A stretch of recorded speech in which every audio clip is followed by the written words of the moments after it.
To remove either of the rear doors on your vehicle, first, roll down the window to prevent any damage. Find the supplied toolkit inside the center console and use the number 50 Torx head driver to remove the hinge pin screws from the upper and lower outside hinges of the door.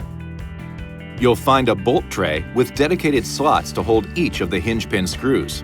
You can stow them in the slots provided. Next, slide the front seat fully forward on whichever side you're removing the rear door.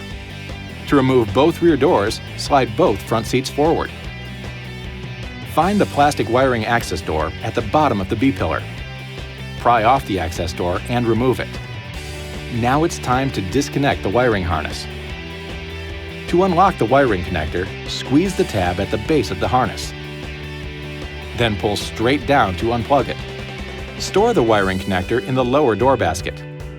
Finally, use the number 40 Torx head driver to remove the check screw from the center door check and stow it in the bolt tray.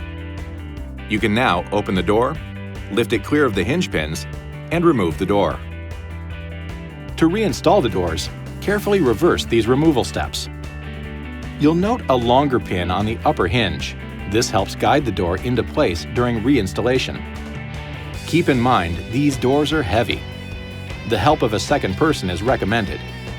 Please use caution during removal and reinstallation. This video is not intended to take the place of your owner's manual. For complete details and other important safety information, please see your owner's information.